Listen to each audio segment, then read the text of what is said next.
right.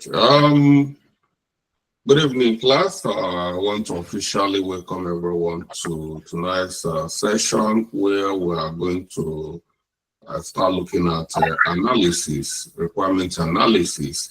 You remember the last time we met on our last lesson is on requirement documentation and requirement modeling. So requirement documentation is different from modeling, is the beginning of your analysis, trying to set up your environment for proper analysis. So we didn't capture requirement model. Did we capture it very well?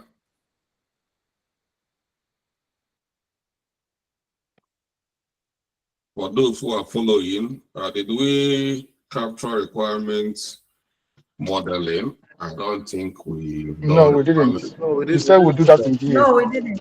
Yes, what we did is requirement documentation. yes. So let's look at how to model requirements. During requirement modeling, we use unified modeling tools. That's what we call it UML, or UML language is the language. It's a key language in business analysis. Requirement unified modeling language help us to create diagrams in business analysis, different types of diagram. You know, we BAs, we communicate through diagram. We paint illustrative pictures about a situation. That's what we do, the way we communicate. We don't believe in writing too much text or too much essay or note. We want to bring visualization to a problem. If we have a problem, we want to create a model, a process flow, showing how the whole process is being represented so that it can be so visualized, and then giving us opportunity to talk about it. So that's what we're going to do. After every requirement, not every requirement requires modeling, you know. So but it's important for you to understand the requirement modeling, because as a business analyst, you find yourself we are going to be creating a lot of process flows. Not just creating the flow, you need to map them out, call them process map. And in business analysis, this process map is what we do almost every day. There is within the business analysis, there is a role called process analyst. All they do is keep mapping out processes. While they are mapping out processes, they are trying to study all these processes one by one. Why? So that they can detect where improvement is needed in each of the processes they are mapping out. So you have to learn how to create process flow. So that's what we are going to do. Once we create a process flow, it's going to be an easy way for us to start analysis. You can easily carry out analysis on a process map, looking out for values, non-value added processes that are due for automation. This is where the automation starts. You fishing out areas for improvement. Some of these areas, it can be removed or it can be improved upon. So that's why we use these two methodology, two techniques. I will call it techniques. One is learn. If you as you're advancing in business analysis, you are going to understand what learn approach. Learn is a technique in business analysis for process waste reduction. It helps you to remove waste within the process. Anything that is a waste, you try to remove it. If it's a waste of resources, if it's a waste of time, you look at your process very well. For instance, if you have a process and you look at in a process, you have two people doing the same thing. It's a waste of resources. All you need to do is eliminate one person, to save resources. You find out that you have a business analyst, you have a process analyst, and both of them are still business analysts. Both of them are doing the same thing. So you look for the one who have more skills, who have more value, and you remove the other person that also have more value. You might not sack the person, you can place the person where their services are needed the most. With that, you are saving a lot of money for the organization. That is waste reduction. In another way, you can look for a process that some of the process we do here is a repetition of process. You find out that a process can pass through HR, from HR to another person. It passes through irrelevant people, we call it bureaucracy, before it gets to where it's supposed to be. Passing all those is wasting time.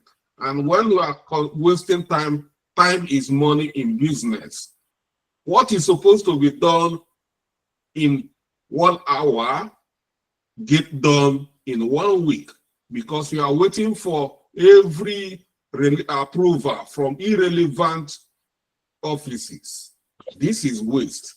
This is the way you can find out a waste and remove that waste. You can achieve that through a process flow. Map out the process, you study the process, you see where there is gaps. Clean up these gaps, either improve upon them, or you remove them. Another way is 6 Sigma. You must have heard about 6 Sigma. 6 Sigma, we apply 6 Sigma on processes for process improvement. At this point, you are not removing them, you are improving them. Like a process that is a repetitive process, that you see that they do this all the time, it takes time doing all these processes, you can decide to automate them. Because it's find out that your employees, it's taking them a lot of time, all the time they are stuck into these processes, doing it every day. All you need to do, automate all these repetitive activities, move all these employees from that sector, put them in another area. With that, you have automated that processes. You didn't remove them, but you have automated them with machine, with application. And that way, you find out that you have, improved the process, reduced the amount of time, reduced the quality of data processed through the process, and that you are bringing value to the organization. You are saving money for them. And later, if you don't put yourself on mute, I will remove you. So this way, that is the way.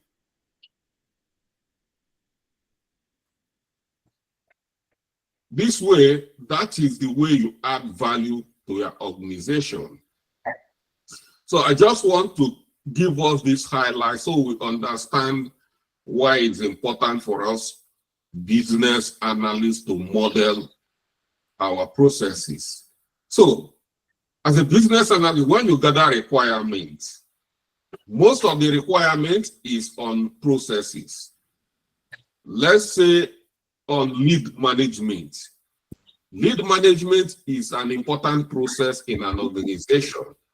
Lead management is how they get their customers. If they don't get, it's not easy to get customers if you don't know. And if you get customers, you still need to manage them. That is contact management. So you find out in the organization, so many organizations are struggling with lead and contact management. They do it manually. And when you want to improve on your lead management, you must have to get a CRM system to help you manage your lead. Before you do that, to show there is need, convince the management for them to buy in to your idea of implementing a CRM system, you need to model the process, show them where there is gaps within the process. With that kind of clarity, you are buying them in. So that is what we call gap analysis or value stream mapping. You first will do value stream mapping, then within the value stream mapping you've created, you start identifying gaps. We call it gap analysis. When you see all these gaps, then the next thing is decide how to improve on these gaps, turn these gaps into opportunities. And that is what we are here as BAs to do. And so you see what we bring to the table is very clear. What you are bringing in values, you bring to your organization through this process mapping or model or process modeling. So in our own case, we are working for CC5. We want to see how we can model on these processes, you know, on finance and operations of finance and account units. We want to understand the processes there. Well, the key processes we've identified is model account receivable and account payable. Activities within the account receivable, account payable. When the money is come, when there is sales, then we receive money. Through that process, how do we manage this record? This is important record. This is what we are going to process the revenue for the directors. Every time we are processing financial reports is based on what comes in and what goes out. That is account receivable. So it's very important for every organization to understand their flow in revenue, and in other words, we can call it revenue and expenditure. So that is what account receivable and account payable. So we need to understand the flow. We need to map it out. So this is what I expect you people to do. So, but in this class, we are going to use another example to which I've already created to help us, because there is no time. Because as it stands, you should have required continuous requirement gathering on a lot. Like I said, requirement gathering can start on a particular day, and from that day it continues. It doesn't end on that day. So don't just say I've done my requirement gathering, thank God. No, it's a continuous process. So I'll help us to reduce the amount of requirement gathering you guys are going, because you've already created a process flow, both as is and to be, of a picture in 65, which I will share with us at the end of these activities, but it's our duty to go and model it. I'm not going to model it. That is what we are going to do. But I'll create a model using another case study. So that way you'll see how I did it, I do it, and then you are going to go and do your own, because I don't want you people to copy my work. I want you people to create an original copy of your work. So that is it. After you must have created, and there is need for corrections, we'll carry out corrections. So yeah, that's what we're going to do. And again, so many of us, if you don't know how to use draw.io, this is what we're going to use for our modeling. We're going to use draw.io. If you don't know how to, we've used draw.io for during our work breakdown structure. So many of us, we've learned how to use it. It's not only draw.io we can use, it's just because draw.io is free. If you have some money, you can go and get Visio. Visio is a unified modeling language tool from Microsoft. So you can spend some money and buy it if you have the money. Then, if you don't want to use that, you can equally use Lucidchart. Lucidchart is another good modeling tool. But some of them, Lucidchart, if you want to use it in some ways, you have to pay. But Draw.io is 100% free. It's free for you to use, just like Project Labor is free. You know, have a lot of free stuff. So you cannot, with the point I'm making, nobody can say that you don't want to go to school because you cannot pay for the tools. All you have a lot of free tools we are using that is equal, as good as the paid ones.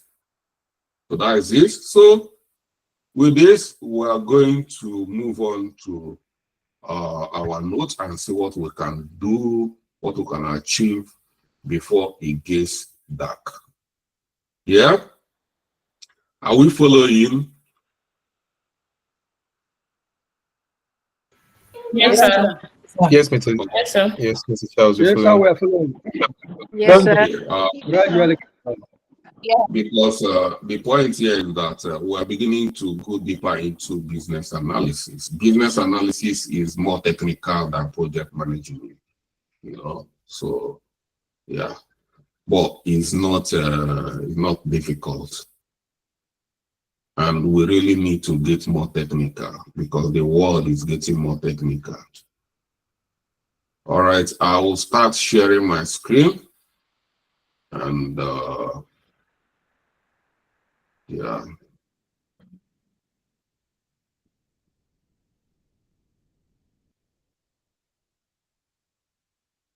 So if you, okay, I didn't share my note. I would have said if you want to follow, yeah, but it's all right.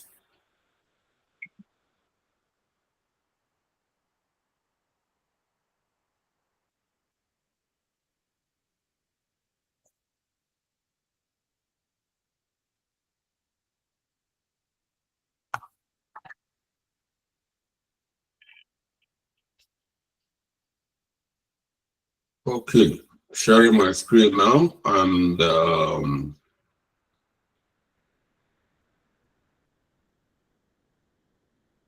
yeah. So the last time, this is where we stopped. We created we talk about all the documentation. These are the documentation. I know by now, I want to see you put your documentation. We had a requirement gathering session. I want to see a requirement document looking like this from all the team. This is where we started our documentation. We created a document. This is it where we ended when we're discussing. You have this note with you. You have it. And this is a template for requirement documentation. So you use this to carry out a requirement documentation based on chat I had with you guys a few days ago. And you create a requirement document, and then today we are going to learn on how to model the requirements. So, and before you model requirements, you need to understand the process. In this case, the process here is lead management. This is it. Lead management. Lead management and on Payego. This is a CRM, not ERP anyway, but this is lead management. So this is the full process. The process, this is for assist process flow before the automation, before the CRM system. This is their lead, the way they manage their lead.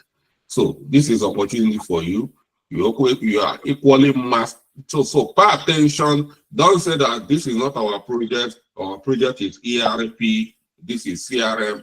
You are learning ERP and you are learning CRM at the same time, which is a big deal for you. You know, because what they are going to pay you is knowledge about technology. There's nothing there. How many technologies are you subject matter expert? How many technology can you talk about? How many techniques, processes? So this is lead for assist in lead management, CRM, before they implemented their CRM. This is it, from lead acquisition to lead qualification to lead assignment to lead follow-up and lead conversion and reporting and analysis. Then you see the way you model, you create a flow. This is what we call a flow, the way it's flowing. Then it does not end there. After creating a flow, you come down and you create a model. You create a model like this. This is what we call process map. You can call it process map, you can call it flow chart, whichever way, but you call it process map. I call it process map. So you see the way you model it. You see, after modeling it now, I can include it in any of my documents. And when I'm writing a report, I can just include it and send it to my line managers, and they'll see the process, the way it flows. When we are talking about it, we can talk about areas. I can come here and say, on this particular process 2.1, manual review in the lead to categorize them as hot. Then this can be a topic. We discuss about it. I can then tell them why we should remove this process or why we should improve on this process. That's the way you talk to stakeholders. And within your team, if you are discussing on how to improve a process, that's the way you talk about how to improve on a process.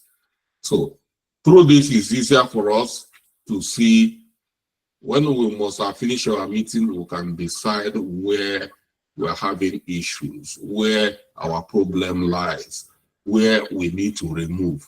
Which one are we removing? Which one are we keeping, but we are going to automate them? This is it. So when we finish that, you come down here. That is when you do the gap analysis, analyzing the gap within the lead process. You see it here. Anyone we analyze and we feel that is either we need to automate it or we need to remove it, we highlight it in red color. By the time we finish, we will see activities that is due for improvement or due for removal, you know. So you see the way, looking at this, you can see there is so much gaps in this process because there's so much red here. All the red processes are processes that are due for improvement. So this is how do we improve it? We can improve all these highlighted leads, highlighted processes through the implementation of CRM system. With this, I've convinced them that there is need to implement CRM system. So that is what you business analysts need to do. Like so many of you are already telling me we are ready for to create project charter. So, and I told them, you are not yet ready to create project charter because there's a things I still need to see. You've not done that. I need to see this kind of documents created by you. These are deliverables. I need to see where you carry out this analysis and show the gaps within the current system. That is what you need to do to convince the stakeholders After this is very obvious. You don't need to start talking blah, blah, blah, using big grammar. They don't need big grammar. They need action. They need proof. And with this, I've proved it. Any of this I highlighted, I can tell them the reason why it should be automated and the value we can generate from automating them. So that is what we call gap analysis. So with this, I might not even go come and start speaking much grammar on creating gap or trying to justify why we should implement a system via gap analysis. I've already carried out a gap analysis on this. So this is it. This is gap analysis. And after this, we come up with improved version, which is going to be to be. So I didn't create to be, but through gap analysis now, by the time we improve on all this, then we have what we call to be. This is to be process flow. This is it. All we need is to come down and create another process map here. So that's it. Then, this is ERP. This is becoming closer to what we are doing. The other one is another application. It's CRM. But this is ERP in Nearas Limited.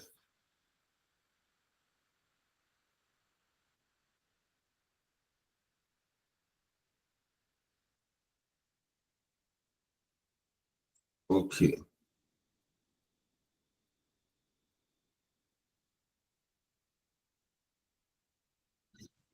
Okay, this is the process map, finance and account activity process map. At this point is without ERP. They don't have ERP. They carry their activity manually. And this is the situation we find ourselves in 65. These are key actors here. Key actors here. This is what they do. This salesperson creates sales order, invoice, and collect payment. Customer receives invoice and make payment. Purchaser creates purchase order. Vendor receives purchase order and sends invoice. Accountant manages account payable, account receivable, reconciles statement, and generates report. All this they do it manually. And it takes a lot of time to do all this manually. It takes a lot of money to do it manually equally. Because time is money in business. You need to hire more people in order to carry out this activity at a short notice. If you want to do it quicker, more people. More people, more money. So, to improve on this process, we need to implement an ERP system that will automate all these activities. Because all these activities you see here, this is what happens every day. Because it happens every day, we call it a repetitive activity. And when activity becomes repetitive, it means that they are fully matured for automation. And the way we can automate it is to get a system like this, ERP system. Through the ERP system, you can then start building automation on various activities here. Not only when you bring, it doesn't get automated automatically. You must have enabling environment for you to automate. So the ERP system is the enabling environment, a system that enables you to automate all these activities, all these repetitive activities. But before then, this is how it flows. You start from sales order creation, and salesperson does that. This is what the salesperson do. Creates salesperson Sales order document, that happens manually, specifying items, quantity, price, and customer details. And paper copies are generated. The information is stored electronically in a separate system like spreadsheets. And when sales order is created, then the next is invoice generation. The salesperson, upon shipment or service completion, the salesperson creates an invoice document. Information is manually copied from the sales order or recreated. Paper copies are generated for physical delivery to the customer, or electronic copies are sent via email, and then payment is made. Salesperson collect the payment. The salesperson collect payment from the customer through various means, either by cash, check, or credit card. Payment made is received in person, mail, or deposited directly into a bank account. The salesperson might need to chase overdue payment. So now, payment recording. Every payment must be recorded by an accountant. This is a way of creating financial reports. So this is where the accountant comes in. The accountant manually records customer payment in ledger or accounting software. This involves recording checks received, deposit made, and outstanding invoice. Do we have accountants in this class? How many of us are accountants in this class? Any accountants here? I am, sir. Am Yes, I sir. lying? Am I lying? Not at all, sir. Okay.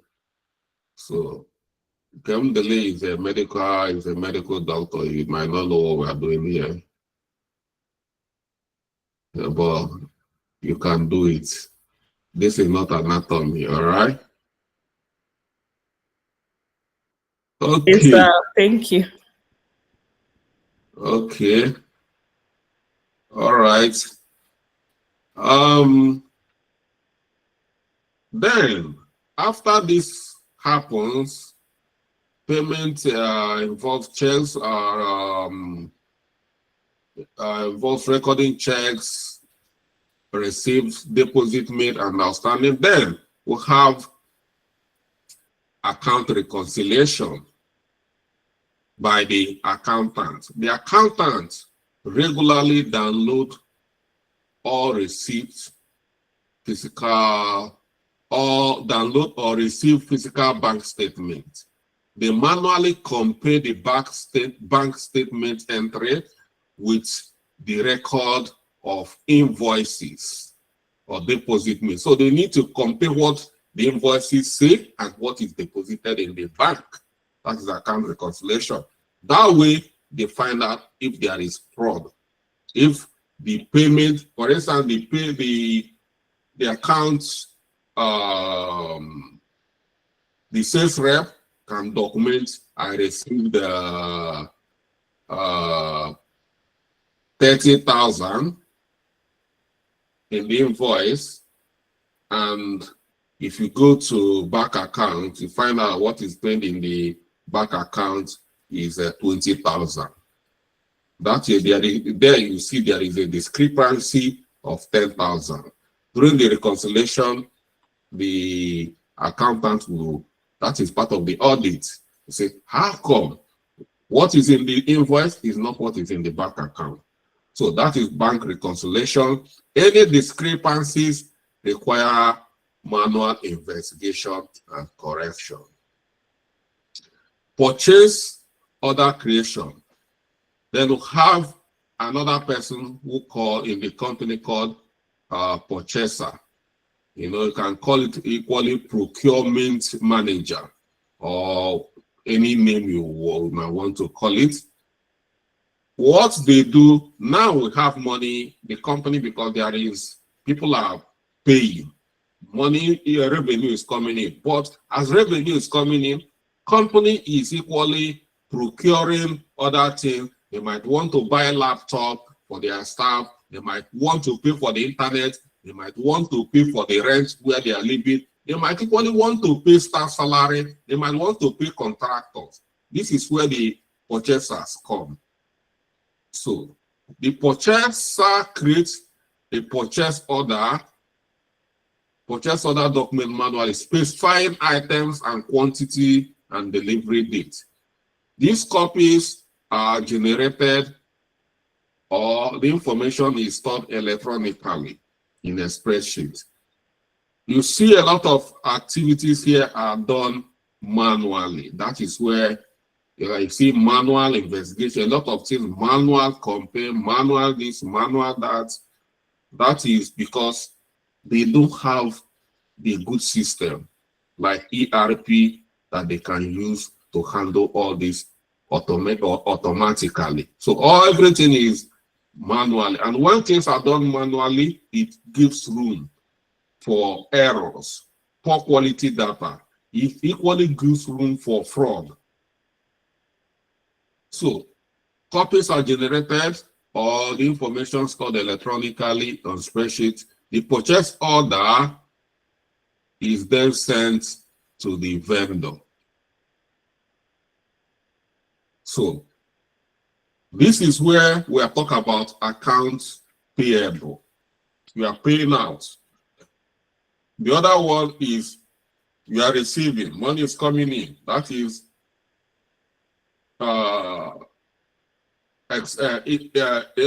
expenditure, and the other one is receiving. So this is expenditure. So under vendor invoice creation, the accountant, upon receiving goods or services, the company receives an invoice from the vendor. Maybe this is this is a laptop for use in the company. Then you receive invoice to make payment for this goods. So the accountant here receives invoice, so the accountant then need to pay out. That's what account payable. The accountant manually enters the invoice detail into a ledger or account software. They need to verify the pricing or other details against the purchase order if exists. Then payment approval, optional in some cases. Depending on company policies, some invoices might require approval by designated managers. The manager physically review the invoice and authorize payment with a signature. In most cases, he might not need this approval. It might just go straight to payment processing. Payment processing, once approved, if that's the case, the accountant manually initiate payment to the vendor, issue check, making wire transfer, authorizing online payment. That is account payable NCS. So you can see it, account receivable, account payable. This is what happens in every organization all the time. You are receiving, you are paying.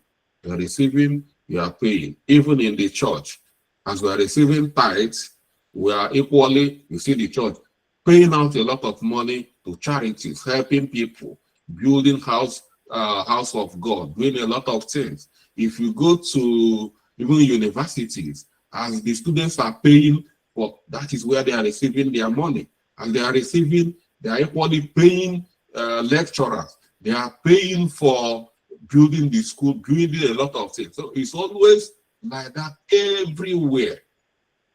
And there is need for a dedicated system to handle this, because it has become a repetitive activity in all organizations.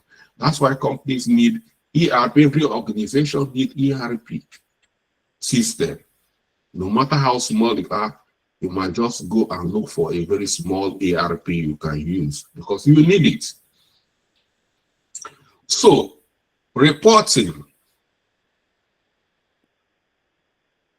The accountant manually generates reports by accumulating data from various sources. When writing the reports, these are some of the reports they compile and then becomes annual report, annual financial report. There's no other magic of generating this annual. These activities like this, put it together 1 month, 2 months, 3 months, and compile it, become annual financial report.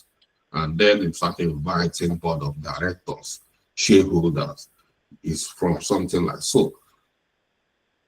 Accountants generate it from sales invoice and customer payment, purchase invoice and vendor bank statement and ledger.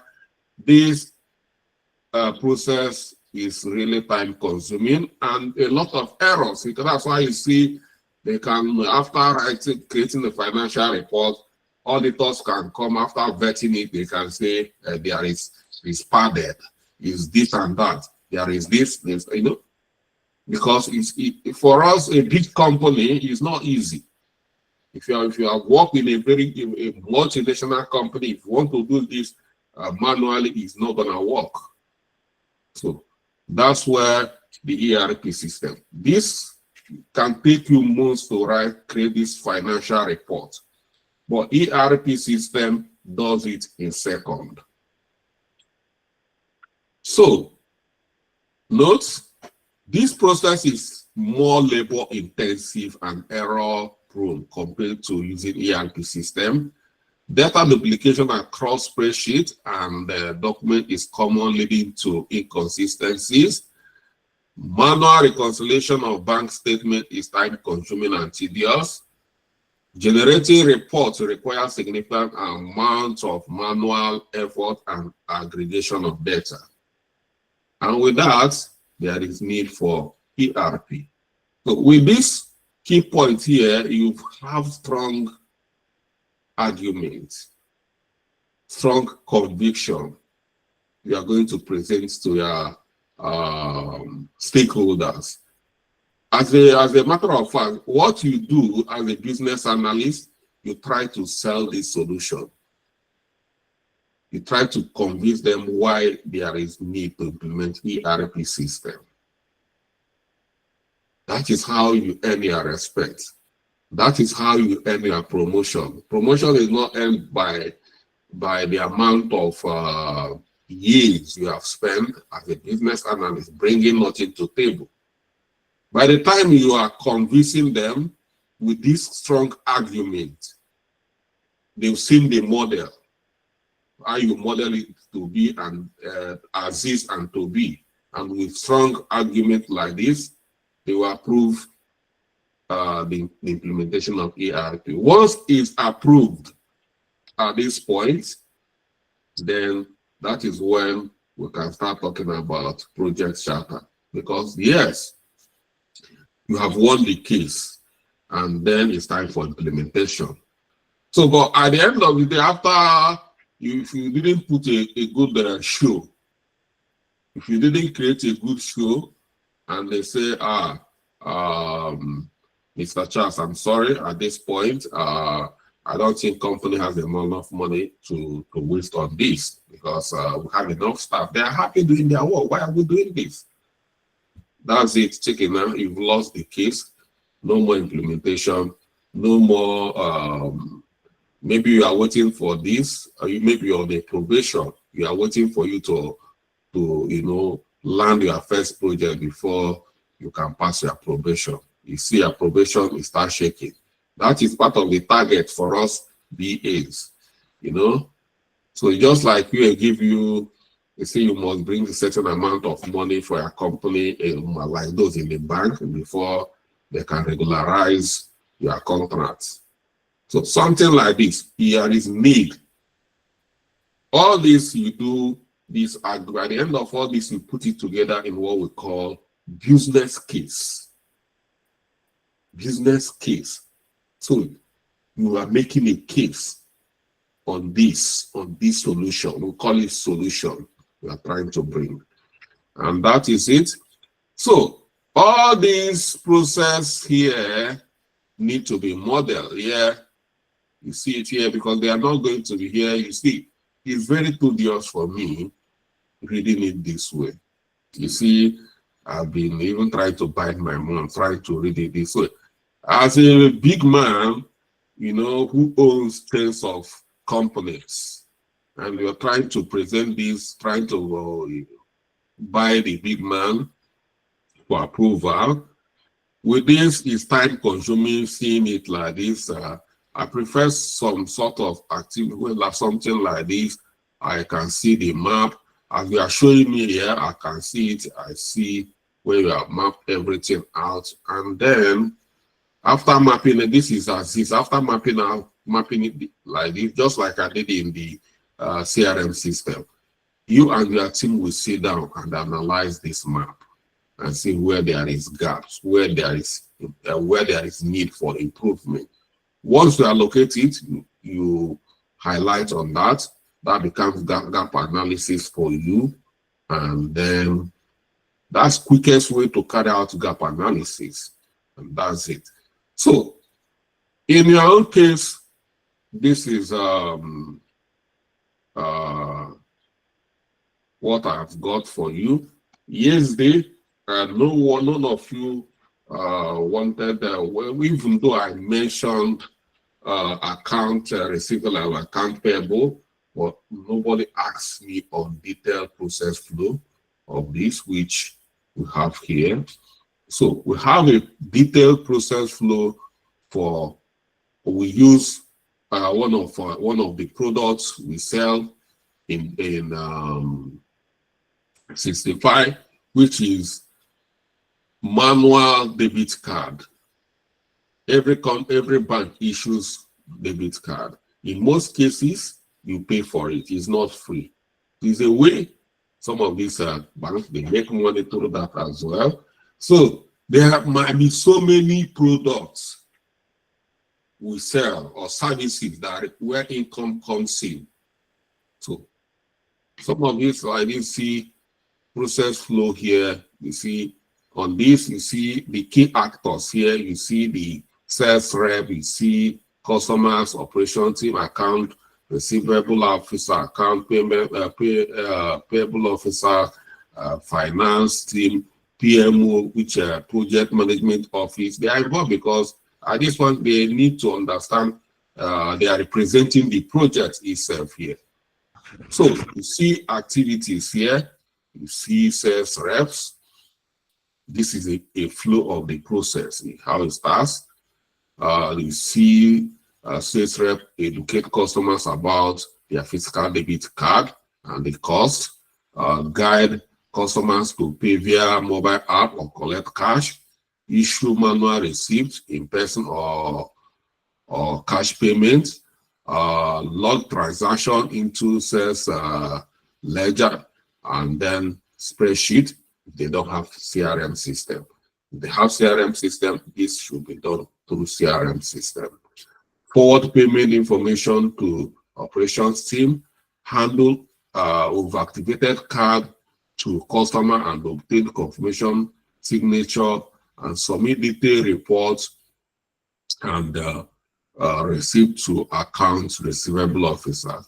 Then customer is verified customer, know your customer and eligibility for card, link customer profile to requested card in record, confirm that card has customer has paid before approval is given to proceed, and notify sales rep operation once the know your customer is cleared.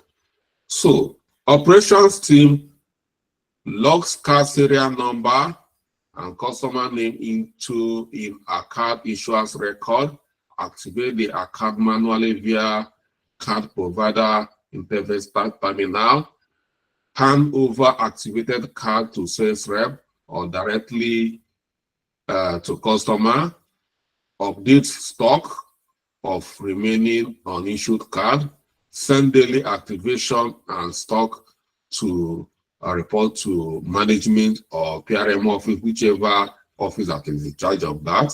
Then account receivable here, collect transaction detail from sales rep, log all payments app or cash into manual AR ledger or spreadsheet. Account receivable is called use AR receivable ledger. Cross-check app payments reports with sales reports for the day. Calculate total amount received and outstanding. Submit daily, weekly account receivable reports to finance controller. And then finance admin, collect all cash, physical cash with receipt from sales rep, deposit cash into 55 operational account, provide stamp bank deposit slip to account payable receivable officer, maintain cash book register. Account payable officer, track total number of cards issued for a week, collects total amount of payable to card suppliers, and because card suppliers is not a bank that print the card. When customers order for the card, then we equally order for this card for the vendor that produces this card and supply to us. So you see here, we can be charging them. They might be charging us 1,000 per card, and we are selling the card for 2,000. It's the way banks make their money, 2,000, making profit of 1,000. So you see where the flow. Prepare invoice summary and vendor payment sheets, submit to PMO or management for approval, issue payment via transfer or check once approved. The management review daily card issuance report, approve vendor payouts from account payable, analyze performance to flag discrepancies, track KPI, number of cards sold, payment method split, average activation, make decision on card procurement volume based on demand and reporting. So you see the process flow here, how this can happen in so many other products they are selling, not only card, but this is one of them we can use to justify why there is need for ERP or not. Now, this is the way you gather requirements. Like say you come for requirement gathering now, you need to understand how do you do this daily. This account receivable officer, this account payable officer, this card reselling, selling, how do you do it on daily basis? How do you struggle? All these things are done manually. It takes time. We are talking about finance here. We are talking about fraud. We are talking about some people, AFCC busting, some people going to prison. We want to make sure that everybody comes to the work office, do their work, and go home happy, receive their salary at the end of the day. If we don't have something like an automated system, it's not going to work. Some people will be tempted. Like some of these things, they will want to corner some money because, everything is manual process. Some of them can even go and print their own invoice. So, I know some people in those days in local government, some of these at revenue points, they have their own receipts. So they will sell, if they sell local government like 20 local government receipts, they will sell their own 30. It's an organized syndicate. They do this, and that's how they make their money. You see them, they are working in local government, they are very rich, buying posh cars, building mansions. This is how they make money, because the system is porous. If you have an automated system where everything goes digitally, they will have opportunity to be, indulging in all these fraudulent activities. So this is it. So all we need to do, this is the, after automating the system, this is to be how the system is supposed to be, following this process from sales rep to customers to operations team to account officer, account receivable officer, finance, ERP, cash model, account payable officer, PMO, down to this benefit, just benefits, accounts, benefit of ERP automation for by the time you finish all this you come up with this. All this, I'm just giving you guys expo. I'm not supposed to do this, but because I like you guys so much, I'm doing this. So this is what you are going to. I've done this process map for you, free of charge. So I hope you guys are happy. If you are not happy, I will, by the time I'm sending this note, I will remove this. You go and do it yourself. So we are happy. We are happy, sir, Mr. Charles. We are I'm happy. going to remove it Thank because you, I sir. want Echizona to go and do it himself. We really, Don't remove really it, appreciate sir. it, sir. Okay. Remove it Yeah, from we the appreciate. group, then share it to the group. Okay, this is where we need to do some work. I've given you people the detailed process flow, how it's done. It's now left for you guys to go. If there is need for tweaking, to help you create an authoritative flow using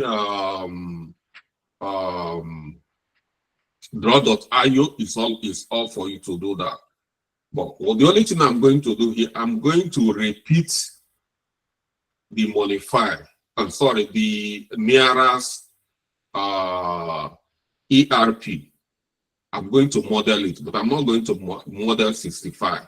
I'm going to model nearest, the one I have there. So the purpose of modeling it is for you to see how to model, not to teach you or how to do your own work. But if you learn how to model, you should be able to go model your own work. Are we in agreement? Yes. So, Yes, sir. that is where we are going now. We can achieve that.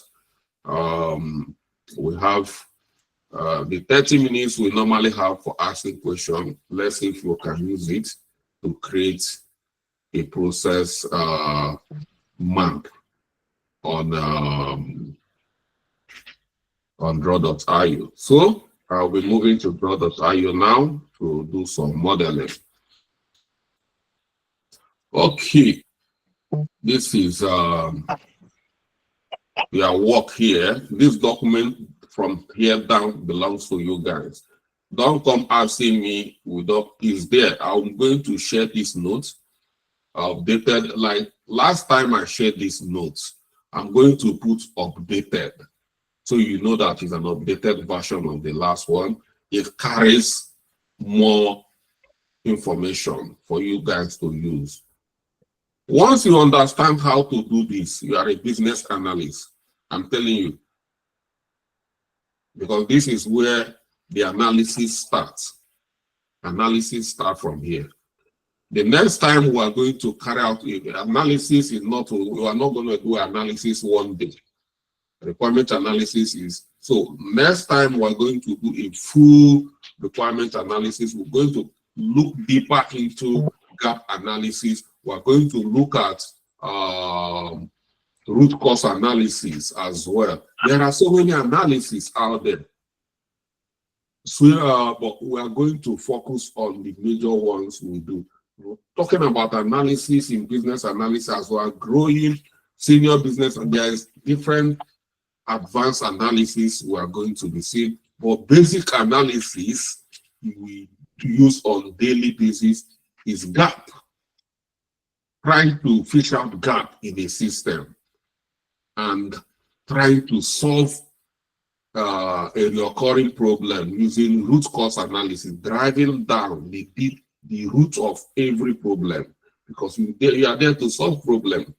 Go down, look at the root of the problem. Once you get down to the root of the problem, then you can equally use another analysis to find out why this is happening.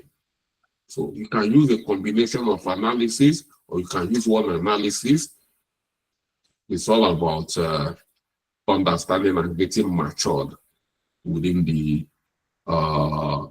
field. So this is what I'll try to repeat. And yeah, so this is the map here. This is the process here, the process flow that I need to map. Yeah, so I'll jump into draw.io, and here I'll say draw.io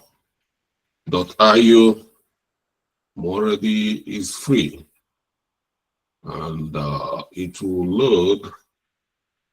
We're already using it. So if you have not used it by now, then you are not in this class. You came into this class through the window. All the people that came in here through the door, you must have used this before. So because of that, there is no need of telling us step by step. You type the draw.io, you do this. All of us should have used this. If you have not, it's not my fault. It's because you are not serious. Because you have used it to create your process, work breakdown structure. Okay, now we are here. We are find ourselves here in a black canvas. We're going to look for a container to use. And the container we are going to use is called swim lane diagram. Why do we use swim lane diagram? Swim lane diagram will help you to capture various units. It helps us to capture a process within different cross-functional teams. Looking at this document here, you see this is not a one-man show. It's not one person that handles this finance activity here.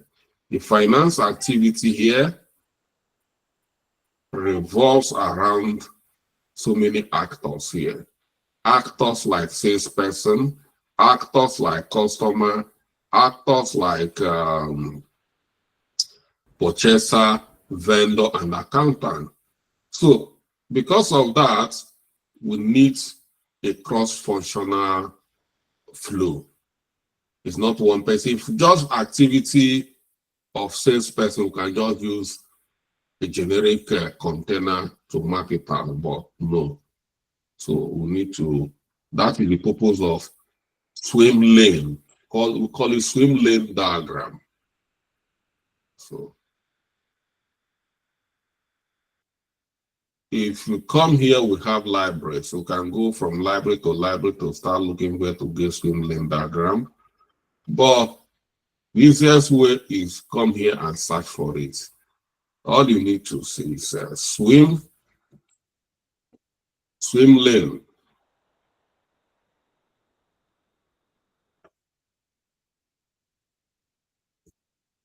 Search. Yeah. I've typed swim lane and I've searched, and it now shows a lot of lane here. So these are various swim containers here. This is swim lane. I'm looking for a vertical swim lane, something like this. So can use any of this. I think this is good for me. So I can start with one lane. I can start with 3 lanes, reduce it, then add lanes as I need. So these are various lanes required here. So I'll use this.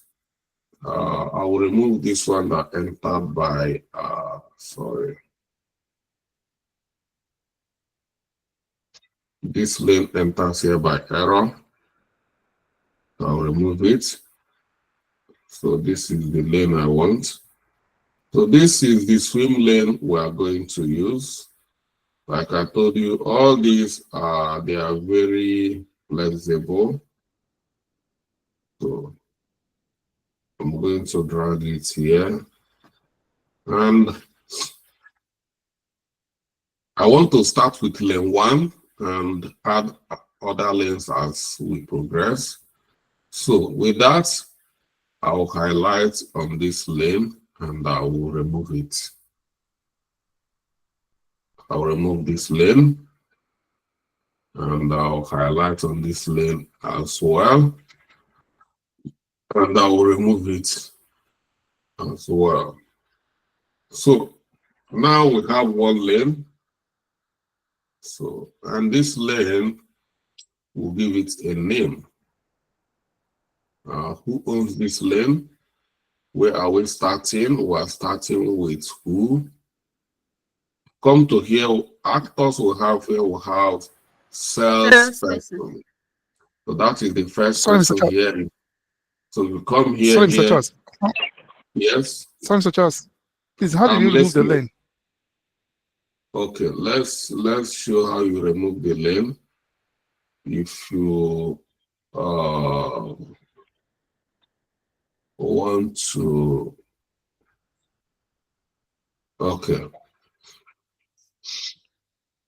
See, I highlight on this lane, this you see, second lane here. Okay. I'll just come here, click highlight on it.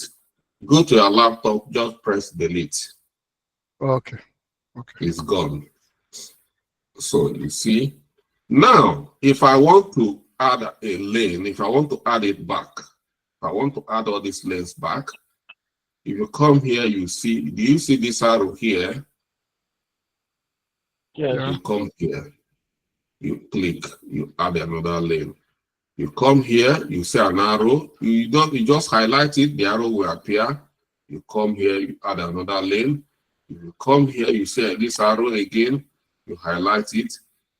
You know, I have 4 lanes here. If I want to reduce it to 1, I highlight again, I delete, I highlight again, I delete. Remaining. So whenever I need a lane, I highlight, I'll add. So let's start working with this lane first. When we need more lane, we'll add more lanes. Any more questions? No, sir. So this, we are going to give this a name. What is the name here? The first person we are starting with here is the salesperson. Salesperson here. So we'll come here and limit. That is it here.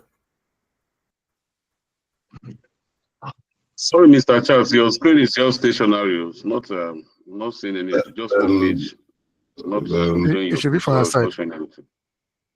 It should be from your side. I don't know whether it's from your end. It might be a network. Yeah. It's a network. He's moving over here. So I give it salesperson, and that's it. I'm done with the container. I don't need containers anymore. So then I need to start bringing other sheets. The first thing I need to do is I'll bring this Eclipse. So Eclipse, or I can even bring Circle, whichever one. But what I want to use is to show the stats. The stats I will use Eclipse like this to show the start and the ending of the process. So that's what I'm going to do. And I'll use it here. I'll bring it in here. And I'll say start. We must show where the process starts and where it ends. And I will just reduce it. So it's a scalable. That's why I'm using it. So anyhow I want, I just reduce it to the size I want. And I'll put this here. And from there, the work starts. Then I'll bring another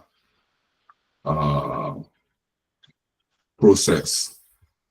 All this shape represents a process for me.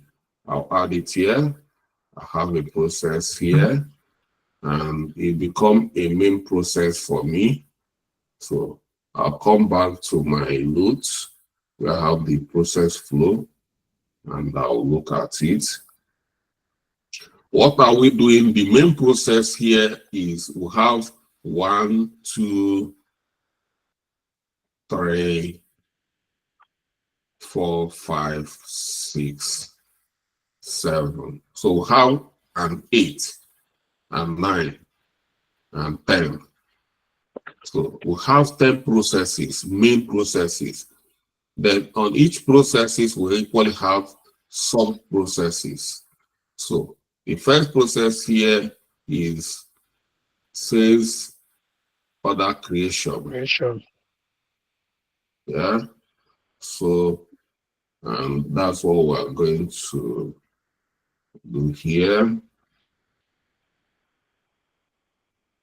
Sales order creation and yeah. Invoice It's generation. Not, Thank you. Invoice generation. yeah. Okay.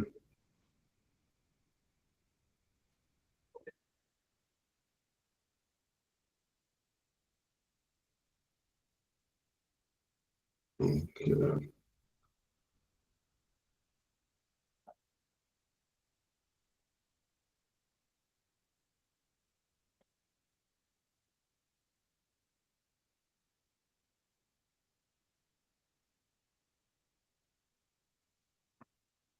Okay. So as you said, is salesperson creates a sales order. That's the first thing, is create a sales order document manually. So that is it.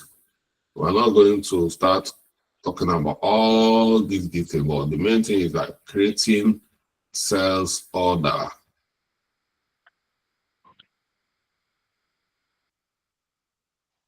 Sales order, I say manually. That is the first.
Yeah.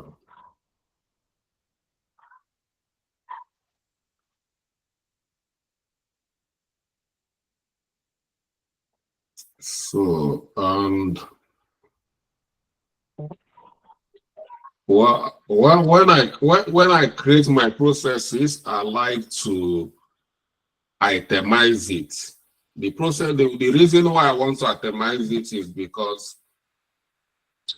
you might create a very large process flow. You can have up to 200 processes in a particular process flow. And it's going to be difficult when you have a group of stakeholders in a workshop, you are discussing a process, and they are telling you, in this create, all they need to do is they can just tell you, Mr. Charles, go to 1.5 or go to 1.1 process. You just go straight to that. It makes your work more professional. So this is going to be 1.0.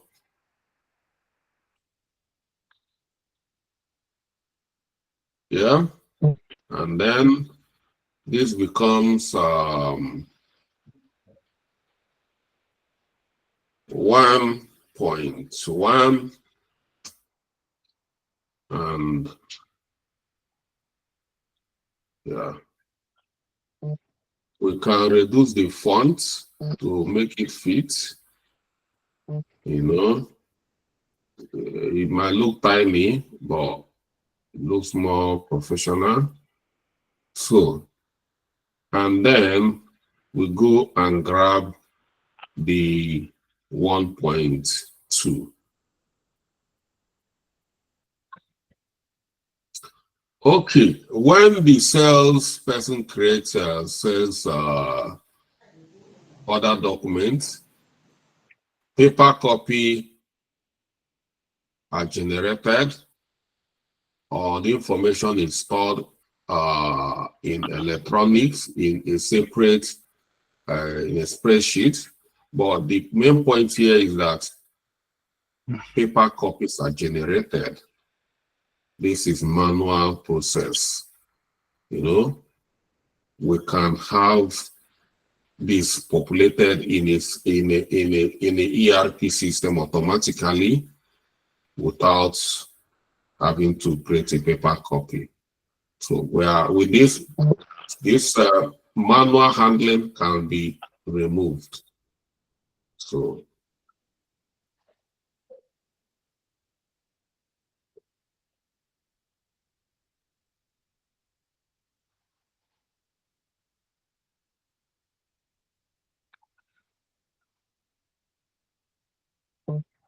and I say this is now 1.2.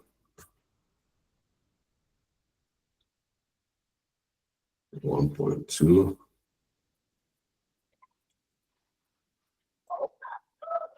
And then I can make this main, yeah, and this becomes source. So then we'll come back here. We'll have, so on this, we only have 2 sub-processes. So we move down to invoice generation, which is number 2 process. To generate invoice. Generating invoice, number 2, still under the same person, under the same actor. Only the same person is doing this, which is salesperson.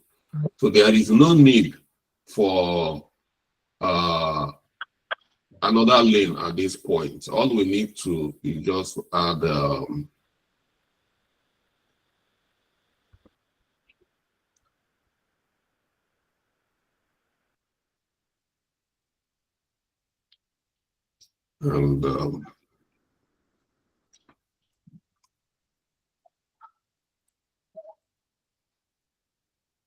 yeah.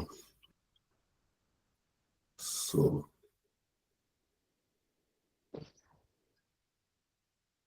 and I'll call it 2.0. Yeah. And then I'll put another flow here so that we continue to flow. Another process here. And I'll come back to my notes and grab another items in the sequence. So now upon shipment or service completion, salesperson creates an invoice. So here is creating invoice document. This is where the invoice is created. I just pick create invoice. I pick keywords here. So what I'm looking is a bullet points when we are creating a process flow. We don't go start copy the whole note. That is the purpose of this, because it's meant for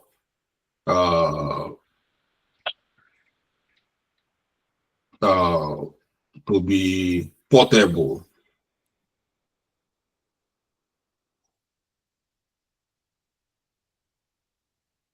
Okay. And Control V. Invoice created.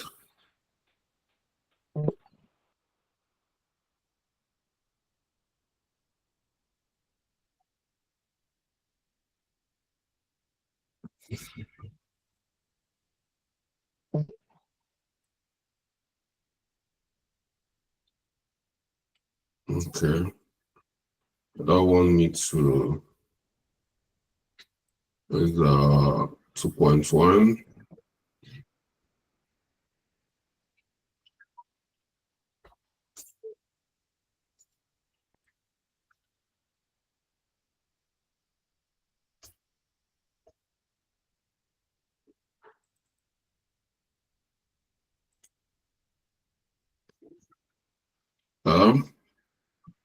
So then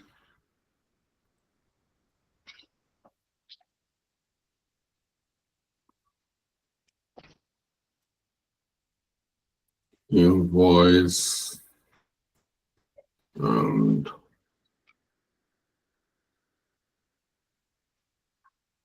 so information is manually copied From the sales order.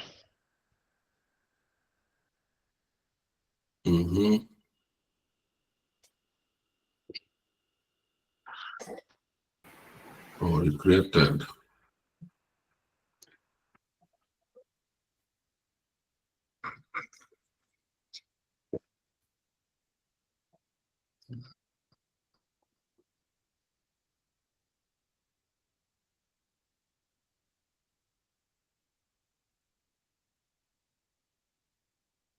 But Mr. Charles, let me ask. Oh,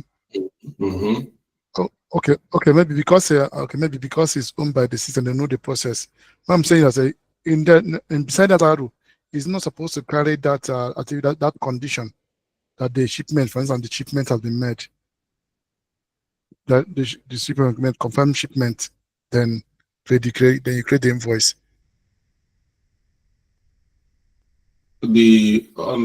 How? That's on the arrow that went to create invoice to show that that's a contract. They need to confirm that the shipment is made. Then they create an invoice. Is it on this part? Which number are you talking? 2.1. The arrow from 2.0 to 2.1. That's to show that this is an event that they need to confirm. The person who's going to create an invoice needs to confirm before creating 2.1. Paper copied. All those things are like all this is keywords. You don't have to copy if you copy everything, you make the work. So the purpose of moving it away from the detailed notes to here. We are capturing key actions. You know, that's the purpose. I don't need to write everything happen in the process, because if I write everything happen in the process, it's not going to contain here. So that's why you see I'm picking not everything I'm going to pick. It's everything, the most important keywords. That is what I'm picking here. So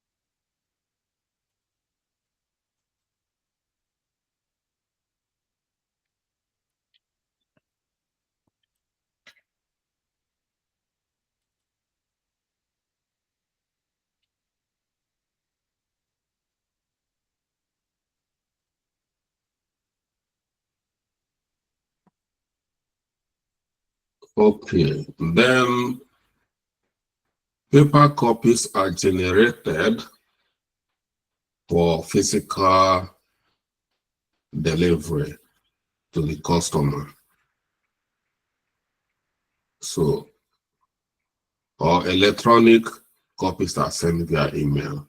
In most cases, electronic copies will equally be sent via email, and paper copies will equally be printed, which will be helping the delivery people to get it delivered wherever it's going to. So,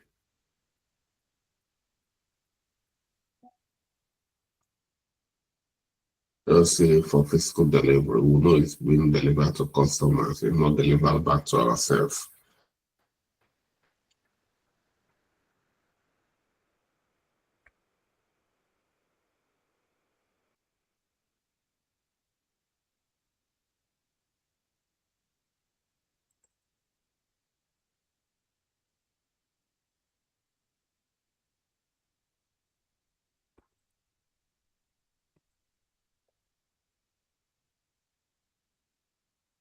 And then 2.3, and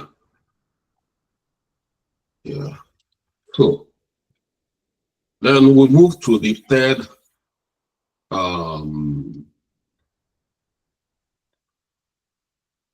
main process, and that is payment collection. So now it's a payment collection, and it's still on the salesperson. So we are still on the same lane. We are not changing lane.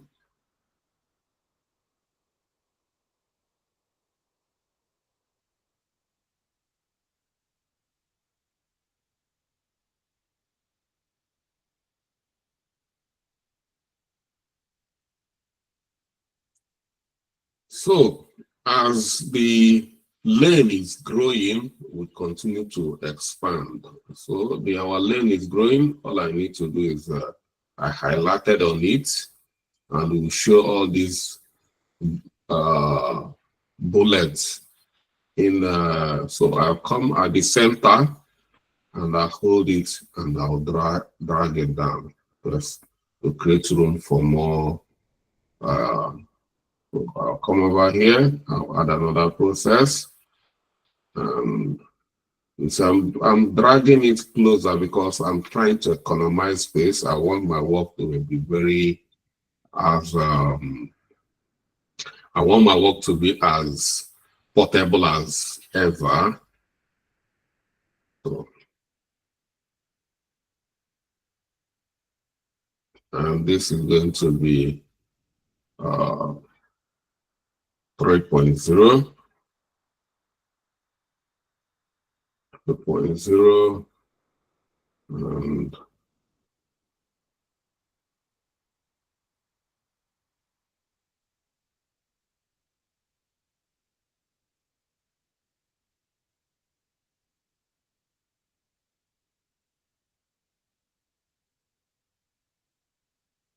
Okay, the salesperson collect payment from customer through various means. For me, I just say collect payment from customers. The salesperson, I will just collect payment from customers.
Payment might be received in person,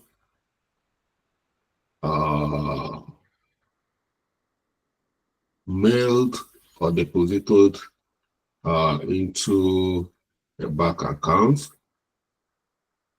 and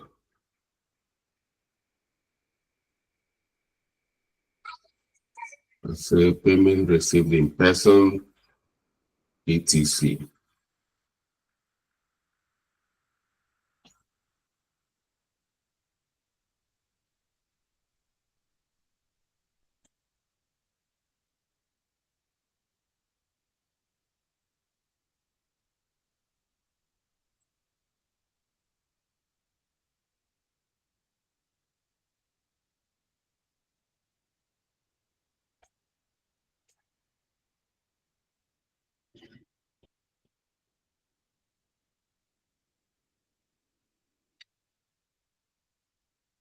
This is 3.2. The other one's supposed to be 3.1. So we need to correct it.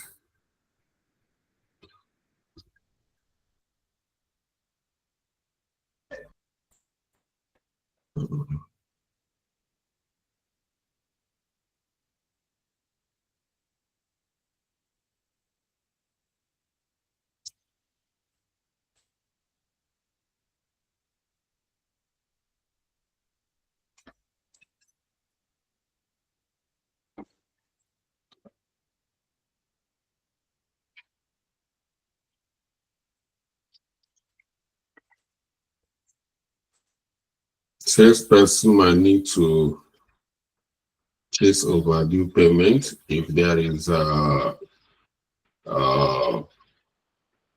payment by installment or some credit facility is given, then it might be paid by salesperson trying to chase the overdue payment.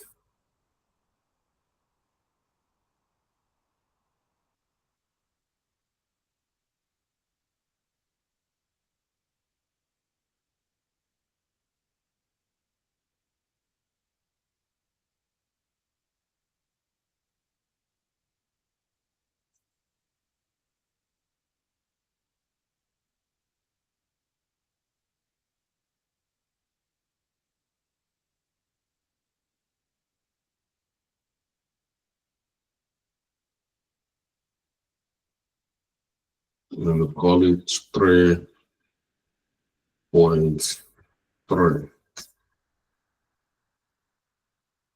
Yeah. Are we still in the same lane? Let's see. And we're into number 4. At this point, we'll see we're having this person here. We have an accountant. So we need to add another lane for the accountant. And payment recording.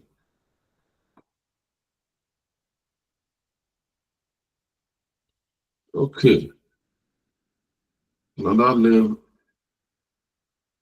just like we said, we come here, we highlight on this. We see the lane here. Yeah. So add another lane. All we need to do is come here, highlight all these, and we'll clean them up. Yeah. We'll clean everything up.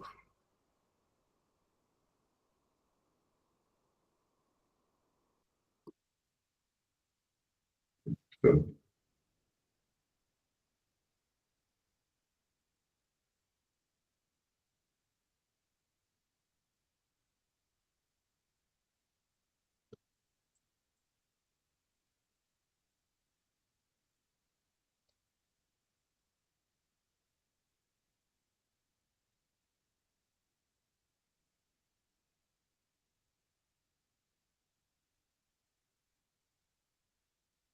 Mhm. And then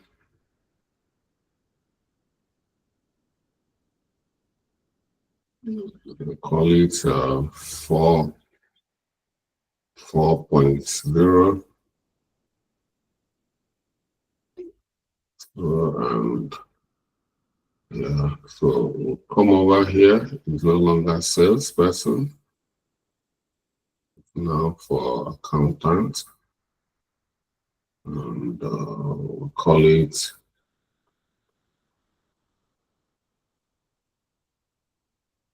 accountant.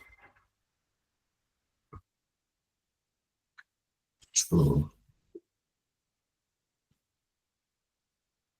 entered a new lane, and the accountant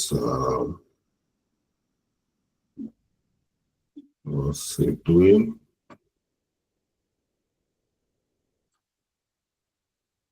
So the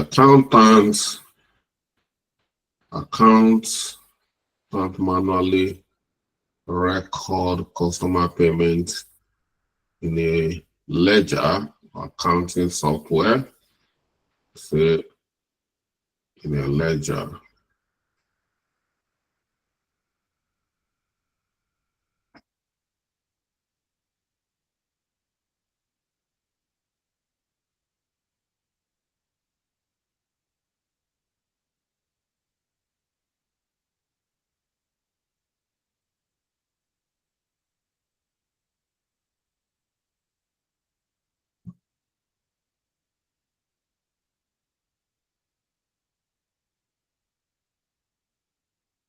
And it's become 4.1. So as we're growing, we're scaling down. So we need to scale down. So if we drag this down, it's going to pull everything down, creating a purchase space for us to. So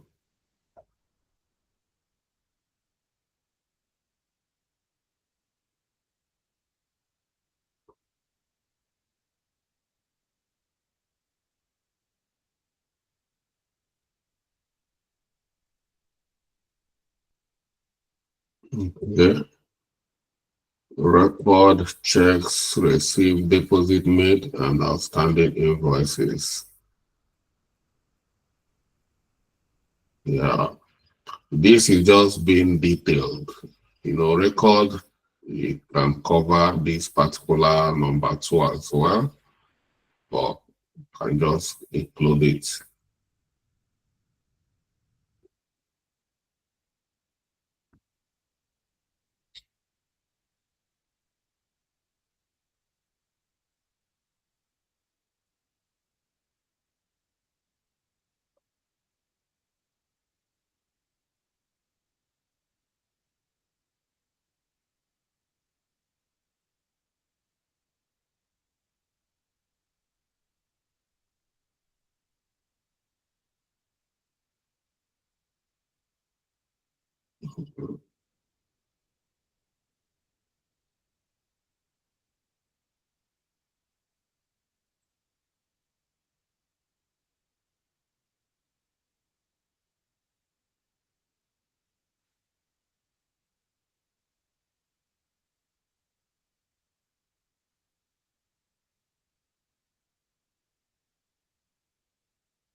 Yeah.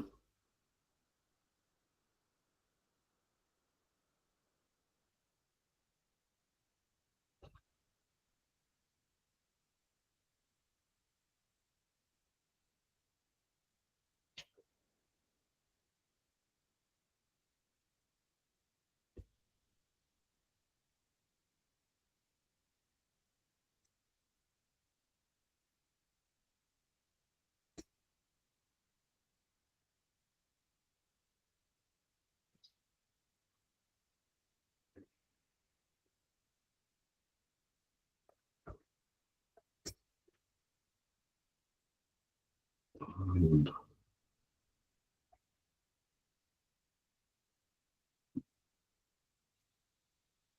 4 point.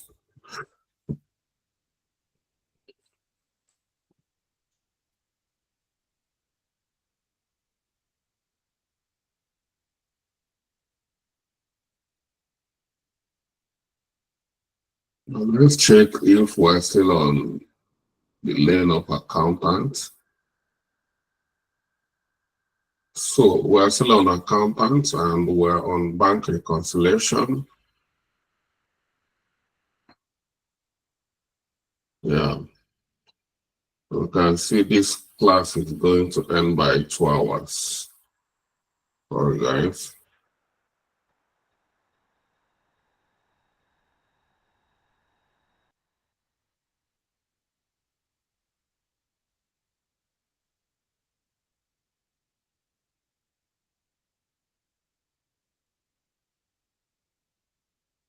This is 4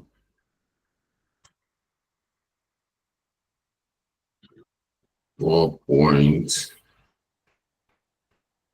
not 4, but 5. 5.0.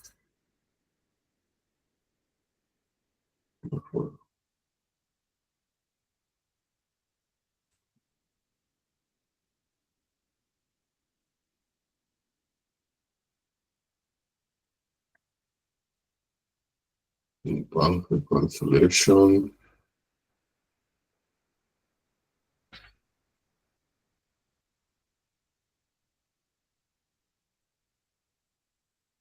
Download.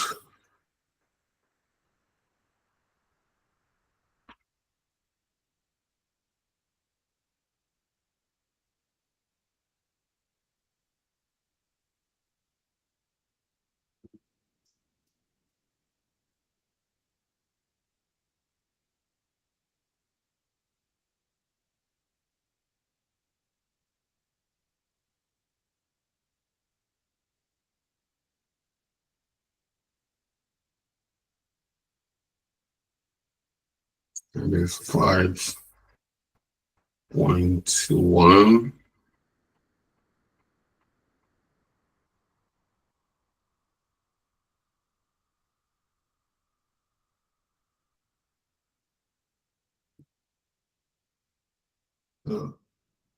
It's our key.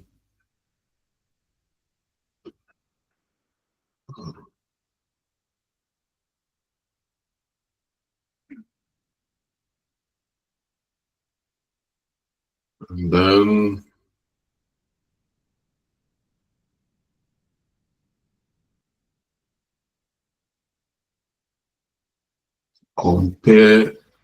manually compare the bank entries with record of deposit and payment.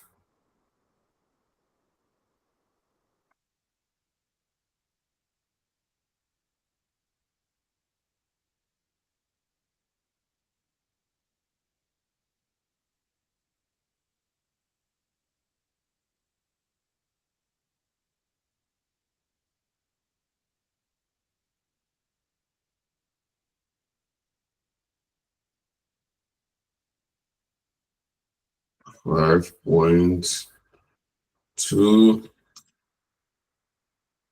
and we're still growing.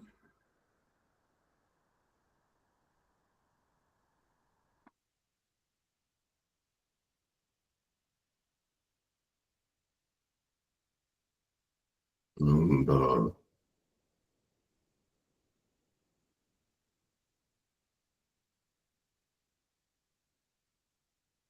investigate discrepancies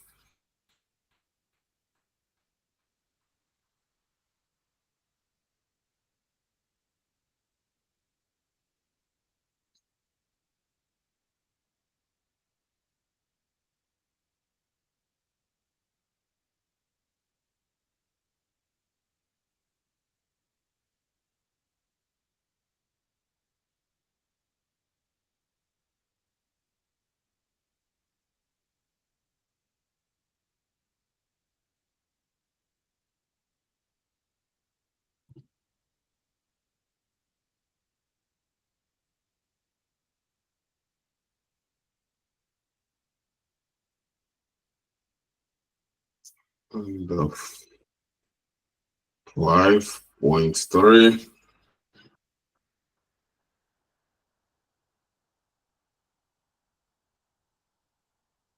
I said the petition 5.1 and 5.2. That's it. 5.1, 5.2, 5.3. So what are you talking about? Where's the 5.1 and 2, petition? December top. Okay, this download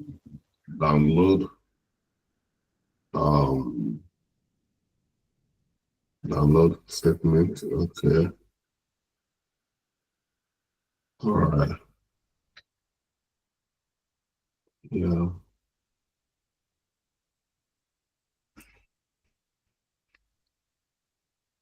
So okay, we jump this regularly download.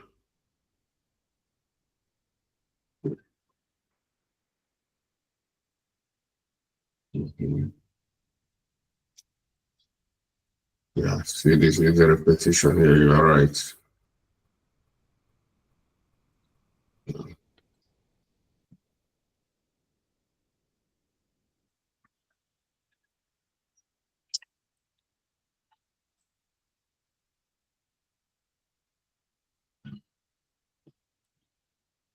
Yeah, thank you, Chair. Yeah, they are the same thing. So this need to go.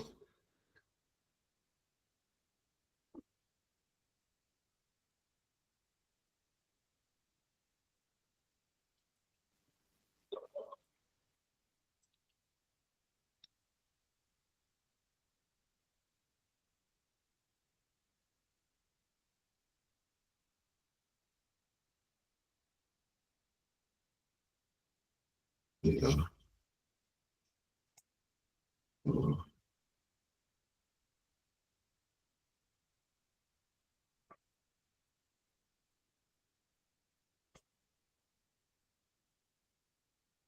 And then let's see if we're still on accountants. Yeah.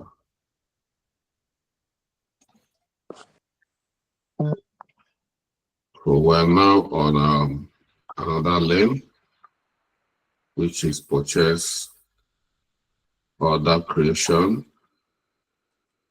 So that's 6.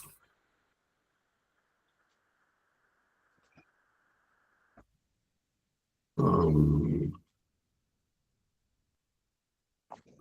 then add another lane. Okay. That's Let's add another lane. you need to change. 5.3 on that one that you deleted. Okay. Come in.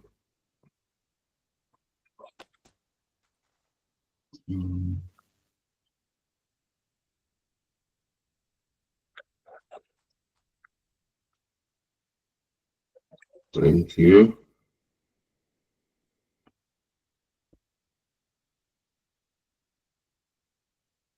All right.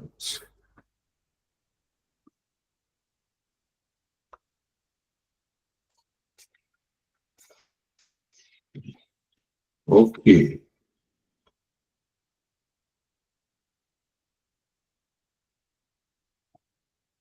Come here. This is for purchaser.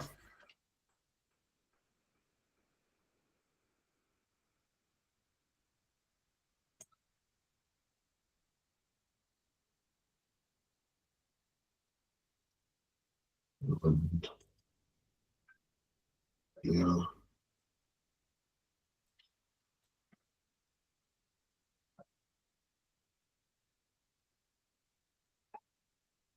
We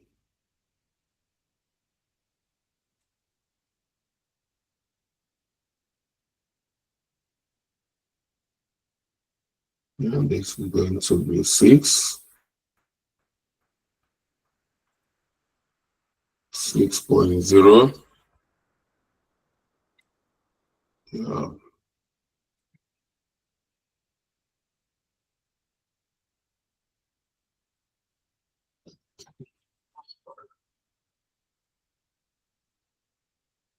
So this is one of the many modeling documents we are going to be creating as a business analyst. But this one, you don't do it all the time. You model processes. If you come to organization, they have a lot of processes. And to be honest with you, these are why things are not working.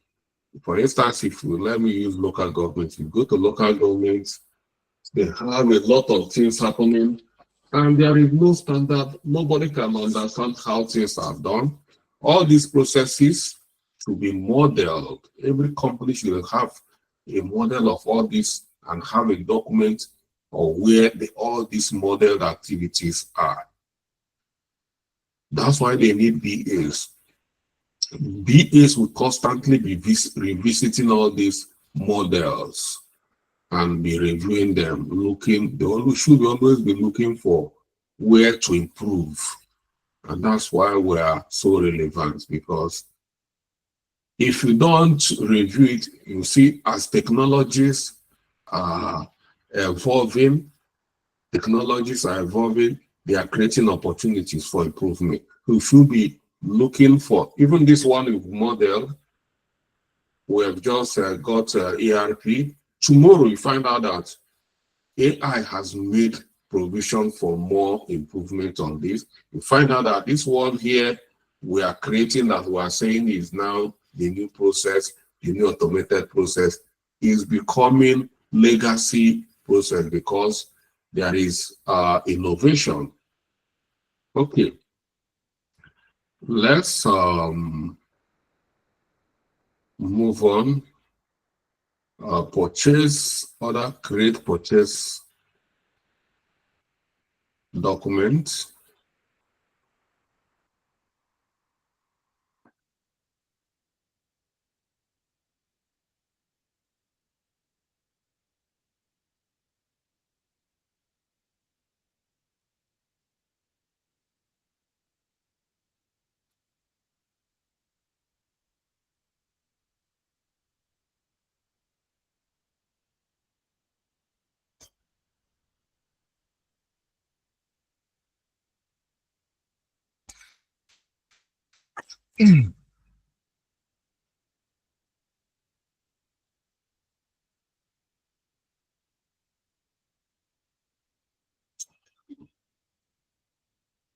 So I don't think this is a big work, you know.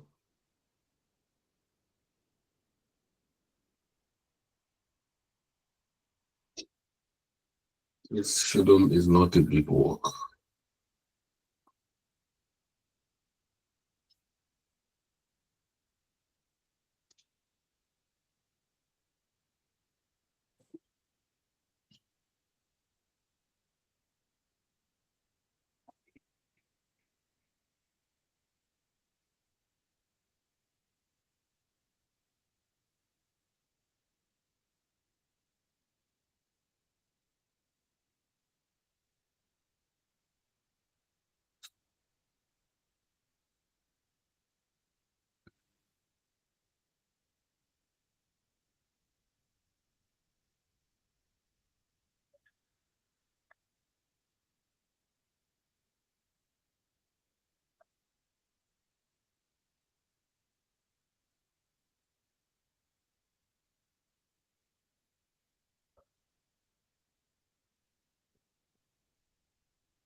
Okay.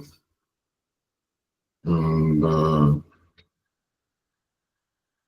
purchase order is sent to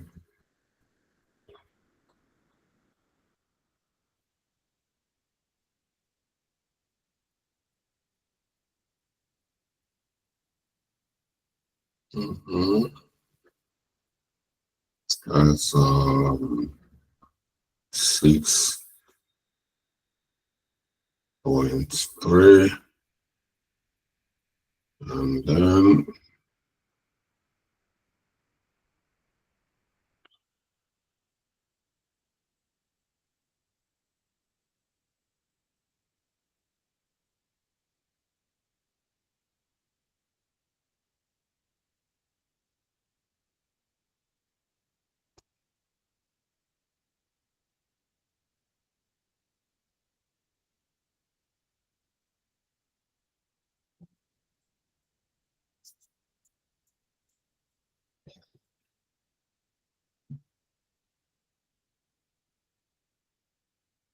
okay.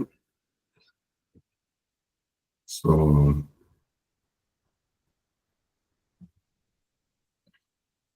invoice,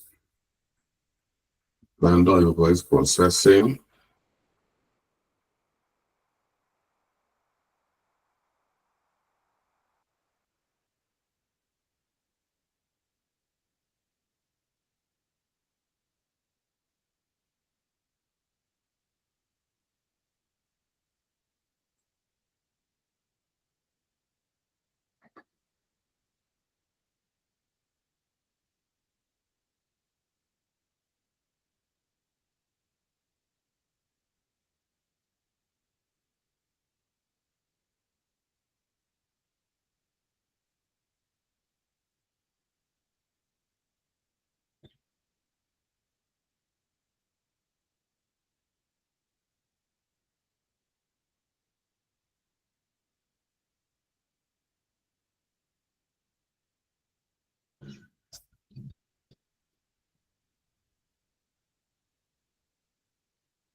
So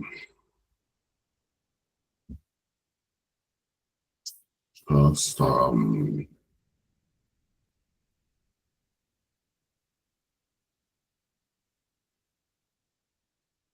manual enters into the ledger.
Verified price against purchase order.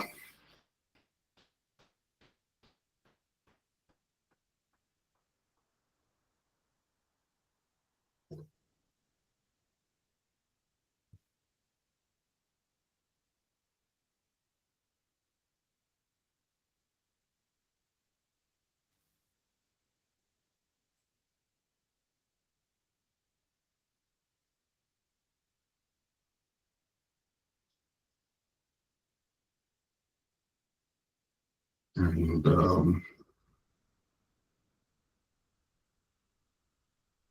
yeah, so we have another.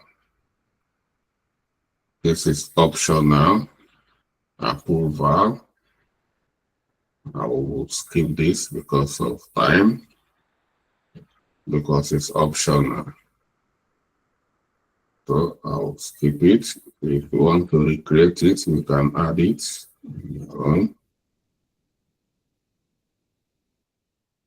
And payment processing. So this will become 8 now because I'm skipping that.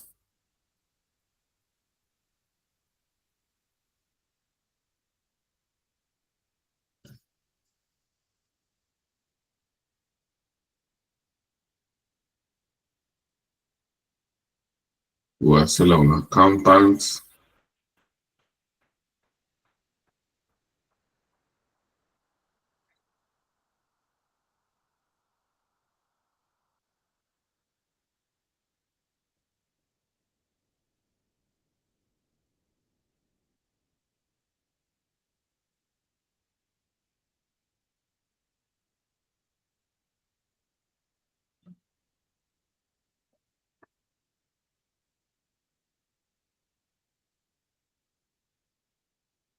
It will then become 8 because we skipped 8.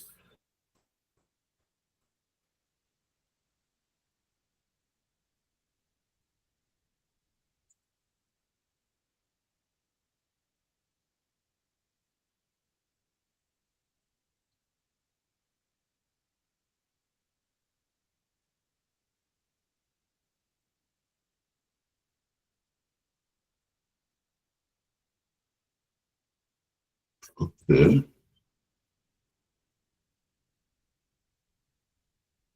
Initiate payment to vendor.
28.2 and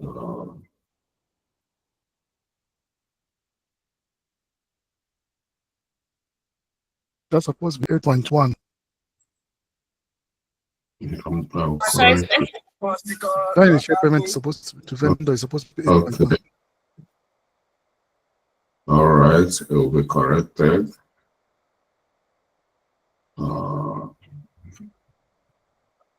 And then the same accountant reporting.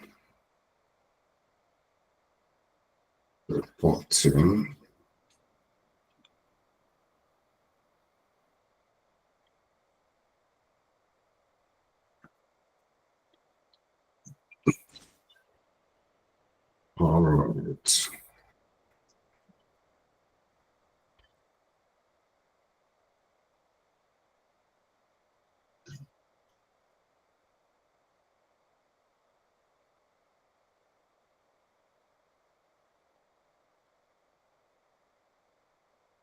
It's 9.0. Yeah. And reporting. And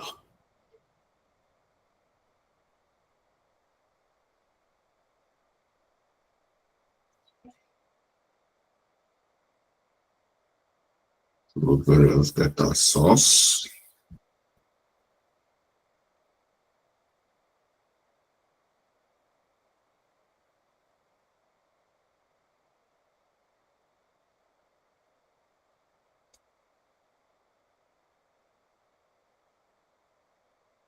And there's 9.1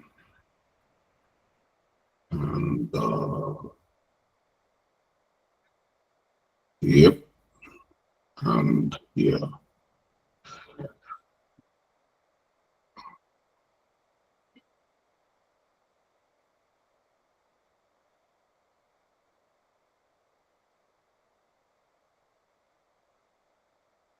Need a bit of scaling down more.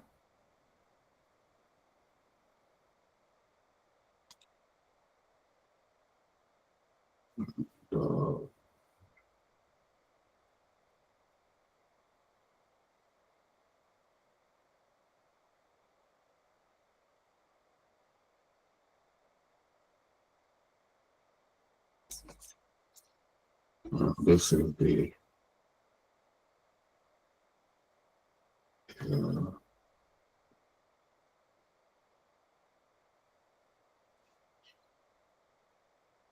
end of the story.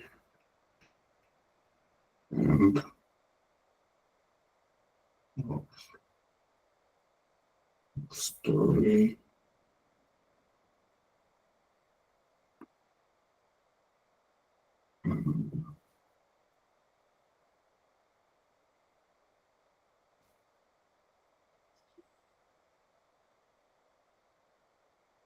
So that is it, and I call it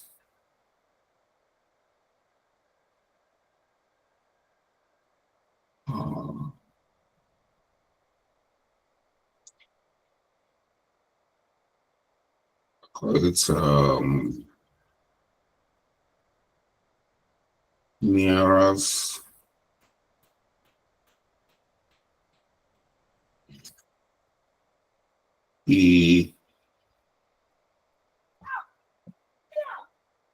ERP as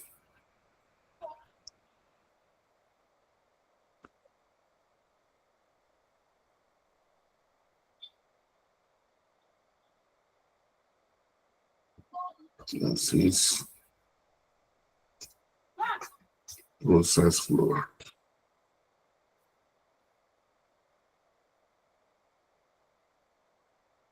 Process mark.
So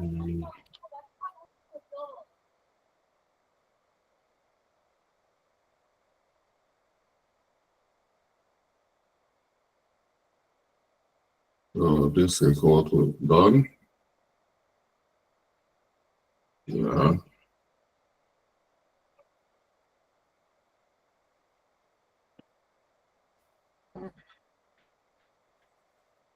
So that's it, and this is what the minimum standard. Your own can be better than mine because you have more time to concentrate and do your own. So if it's not better than mine, it's not going to be accepted. So, and want to discuss this with the stakeholders. I see so many of you, after creating their work here, they screenshot this and sent. It's not allowed. You must know how to export your work. You come over here, you go to have export. You can export as PNG, PG, whichever way you want to export it. You can equally even embed it in a board. I want an export, put it to my laptop, export as PNG, and here export, and export to my device, and I will just download it directly. So I'll download to my, and I'll download it, and we've come over here.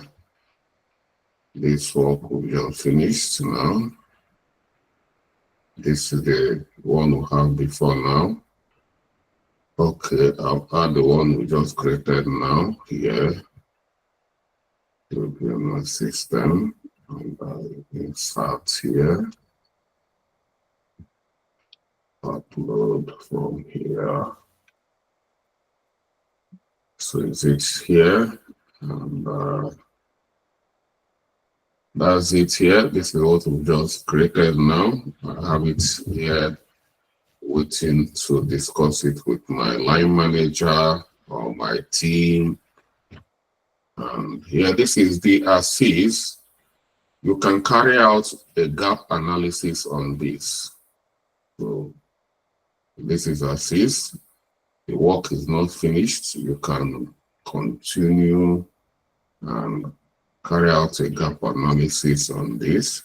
If you want, you don't need to, all you need to do is come here.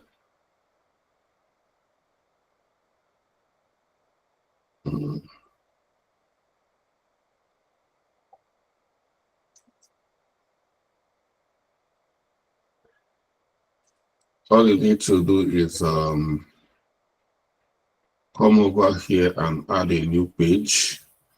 You click here, add a new page. You can, this one you can do, create your gap analysis here. You come over here, you add another page. That can be to be more process flow. So you see, within this, your work, you have 3 pages of your work. First is assist, gap analysis, and to be. So yeah, that is it. If you want to carry gap analysis, all you need to do is copy this and come here and post it, and carry gap analysis on this, and this will still remain, and that's it. So this is where we are going to stop for tonight, and I wish you guys luck. Thank you.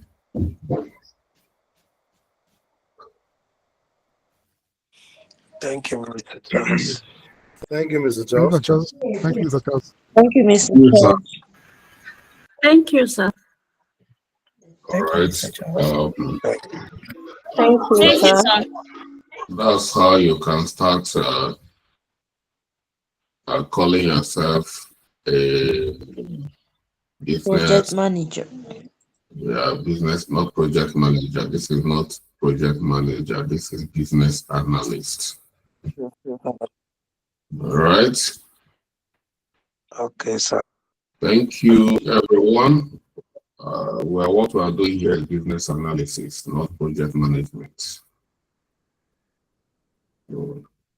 Okay.